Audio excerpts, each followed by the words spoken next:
नाजरीन, आपको ताज़ा खबर से आगाह करें कि फ़हर जमान 6 छक्कों और 17 चौकों की मदद से 180 रन बनाकर नाकाबिल शिकस्त रहे। ओपनर फ़हर जमान के 180 रन की बदौलत पाकिस्तान ने दूसरे वनडे मैच में न्यूजीलैंड को 7 विकेटों से शिकस्त दे दी है।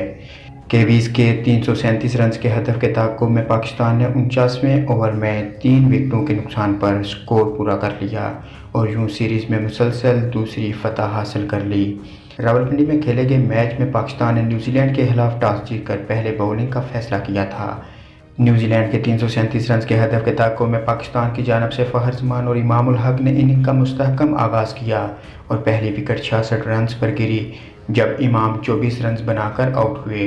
इसके बाद कप्तान बाबर आजम और फ़हर जमान ने जिम्मेदाराना इनिंग खेली और 135 रन की पार्टनरशिप कायम की, ताहम बाबर 65 रन बनाकर सूदी की गेंद पर विकेट गंवा बैठे। पाकिस्तान की तीसरी विकेट अब्दुल्ला शफीक की गिरी जो सिर्फ 7 रन बनाकर आउट हुए। चौथी विकेट मोहम्मद रिजवान और फ़हर ने 100 से ज़ायद रन की पार्टनरशिप बनाई, जिसकी बदौलत पाकिस्तान ने 337 रन का बड़ा हदफ 3 विकेटों के नुकसान पर 49वें ओवर में हासिल कर लिया। मज़ीद वीडियो देखने के लिए हमारे चैनल को सब्सक्राइब कर लीजिए।